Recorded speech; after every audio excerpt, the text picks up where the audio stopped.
আজকে বানাবো পাকা চাল কুমড়োর শুক্তো।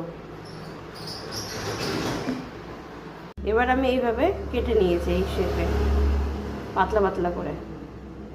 এখানে আমি মশলা করার জন্য নিয়ে নিয়েছি 3টে লঙ্কা, আদা আর সর্ষে, সাদা সর্ষে।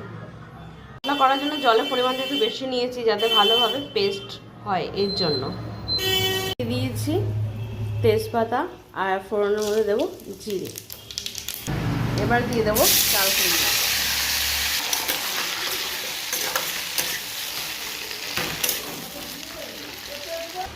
এদিকে খুব ভালোভাবে পেস্টটা করে নিয়েছি, একদম খুব সুন্দর পেস্টটা হয়ে গেছে। দিয়ে দেবো পরিমাণ মতন নুন। এবার দিয়ে দিয়েছি পরিমাণ মতন নুন। এটাকে এবার মিক্স করে নেব। চাল কুমড়ো প্রায় লাল লাল ভাজা হয়ে গেছে। এরপর দিয়ে দিচ্ছি হলুদ, সামান্য দেব জিরের গুঁড়ো, দিয়ে আবার এটাকে ভালো করে মিক্স করে নেব। এবার দিয়ে দেবো সর্ষে পেস্টটা, এরপর এটাকে মিক্স করে নেব, দিয়ে কিছুক্ষণ ফোটাবো, তাহলে হয়ে যাবে আমাদের পাকা চাল কুমড়োর শুক্তো।